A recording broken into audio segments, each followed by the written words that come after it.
मोनिका जोशी जी, राजस्थान से। राधे राधे महाराज जी। महाराज जी, मेरे पति कुछ भी अगर मेरे से काम कराना हो तो नाम जप का लालच देते हैं। मुझे पियर जाना है तो 50,000 नाम करना वाह, पड़ेगा। मेरे को लड़ाई हो गई है तो फिर बात मेरे को फिर से करनी है तो 10,000 नाम जप बहुत करना सुंदर। पड़ेगा। कहाँ है यहाँ पति आपके? पति है? यहाँ नहीं आए? आए आए होते तो हम उनका स्वागत करते। कभी मैसेज करती हूँ तो फिर अगर रिप्लाई नहीं आता तो राधा राधा लिखो तो फिर नाम।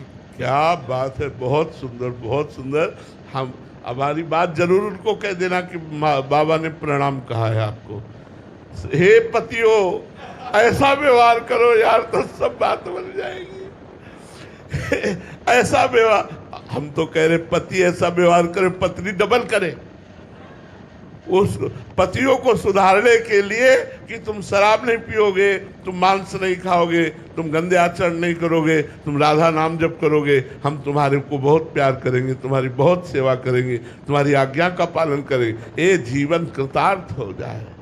किसी भी भाव से सही भगवान नाम का उच्चारण जीव का परम मंगल हो जाता है। जिस दिन से राधा शुरू किया उस दिन से तुम्हारे परम मंगल की, परम सुख की नींव पड़ गई। बलियारी उस पति को जो आपको भजन में ऐसे लगा रहा है, हमें लगता है सब पतियों को ऐसे ही होना चाहिए और सब पत्नियों को भी ऐसे होना चाहिए, तो राम राज्य छा जाए। फिर क्या कहना, फिर तो भगवदानंद छा जाए। बहुत उत्तम बात। हम आपके पति को प्रणाम करते हैं जी। एक जने आए थे तो वो अपने बच्चों से, उनके बच्चे ने बोला हमें वो एप्पल वाला मोबाइल चाहिए जो अभी नया आया है, तो उन्होंने बोला 1 करोड़ नाम जप करो राधा नाम। बहुत सुंदर। तो फिर वो उसको 2 महीने हो गए, कह रहा पूरा ही नहीं हो रहा 1 करोड़। बहुत बहुत बहुत सुंदर। जरूर लगाना चाहिए, ऐसे जरूर लगाना चाहिए। श्री स्वामी एकनाथ जी महाराज थे, तो वो गांव के लोगों को कीर्तन में बुलाने के लिए 250-250 ग्राम चीनी बांटते थे उस समय। जो कीर्तन में आके बैठेगा, कीर्तन करेगा, पाव भर चीनी देंगे। तो गरीब लोग और सब ऐसे लोग, कोई भगवान नाम की प्रियता नहीं है लेकिन कीर्तन में आ रहे क्योंकि पाव भर चीनी मिलेगी। एक संत कैसे जन कल्याण कर रहा है, पाव भर चीनी का प्रलोभन देकर 1 घंटा 2 घंटा नाम कीर्तन कराया। राम कृष्ण हरि, जय जय राम कृष्ण हरि। उनका मंगल हो गया, उनका कल्याण हो गया। मर्जी बिना भाव से जपे भी हो जाएगा। हाँ, भाव कुभाव अनख आलसहु, नाम जपत मंगल दिस दसो। बिना भाव के भी, बिना भाव के जहर पियोगे तो मरोगे कि नहीं मरोगे?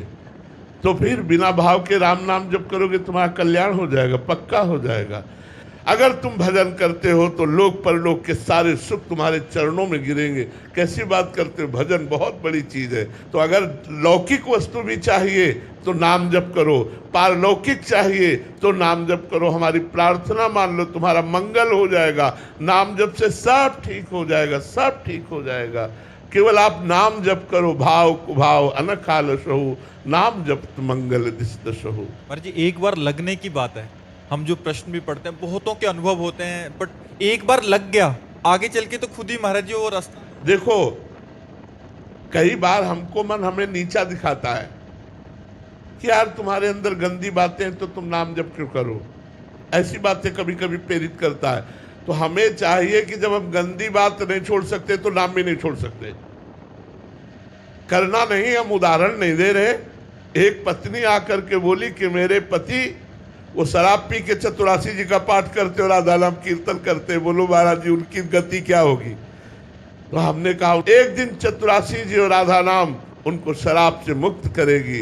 एक दिन ये भगवत चरणारविंद की आसक्ति प्रकट होगी और उनको ग्लानि होगी और वो महात्मा बन जाएंगे। छोड़ दिया महाराज जी आपकी जानकारी। अच्छा, हाँ, तो हमें ये जानकारी नहीं थी, लेकिन उन्होंने ये जानकारी दी थी कि पी करके पाठ करते हैं। तो हमने कहा करने दो, एक दिन वो छोड़ देंगे, एक दिन उनका परम कल्याण हो जाएगा। हम सबसे प्रार्थना करते हैं, यदि बुरे आचरण नहीं छोड़ सकते तो राधा नाम पकड़ लीजिए। इसको क्यों छोड़ रहे हो भाई?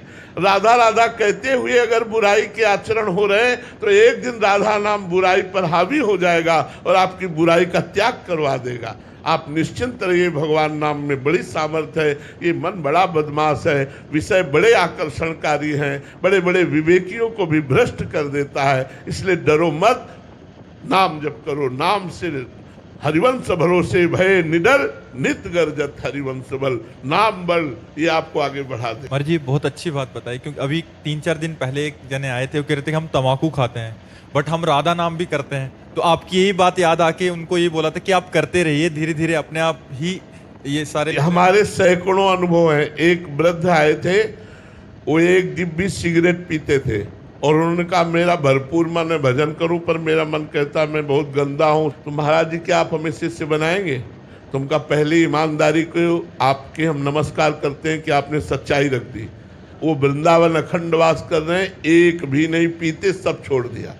अगर हम पहले ही दिन कह देते कि हम तुम्हें दीक्षा नहीं देंगे क्योंकि तुम सिगरेट पीते हो, पहले सिगरेट छोड़ के आओ, तो कभी ऐसा नहीं होता। हमने उनको अनुमति दी कि आप जो डिब्बियों के डिब्बे पीते हो धीरे धीरे कम करो।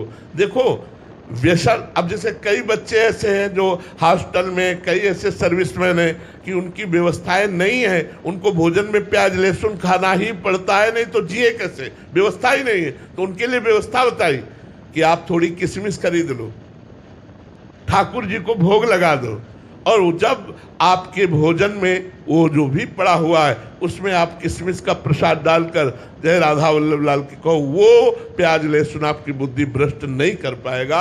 लेकिन आप नाम जप करो, भजन करो, चाहे प्याज लहसुन भी खा रहे हो तो भजन करो, भजन छुड़वाएगा तुमसे, भजन तुम्हें निर्विकार करेगा।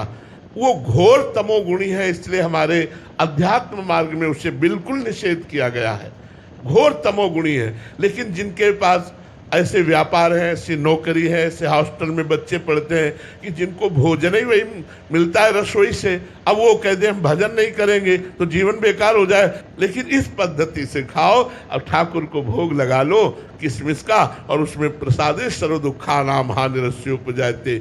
एक बूंद गंगा जल में यदि एक टैंकर पानी डाल दिया जाए तो उसे पूरे को गंगा जल ही कहा जाएगा, इसलिए प्रसाद स्वरूप हो जाएगा। भजन करो, खूब भजन करो, खास बात भजन करना है। भजन करोगे सब विकार नष्ट हो जाएंगे, मंगल हो जाएगा। भजन नहीं होगा, ये छोड़ो, विकार छोड़कर भजन करे कभी नहीं कर पाओगे। भजन करोगे तो विकार छूट जाएंगे। इसलिए गोस्वामी तुलसीदास जी ने एक सिद्धांत रखा, बिगड़ी जन्म अनेक की अब ही सुधरे आज। पहली बात वही राम को, फिर दूसरी बात नाम जप, फिर तीसरी बात तज कुसुमाज। ये गंदे आचरण छोड़ने की बात पहले नहीं कही क्योंकि छूट ही नहीं सकते।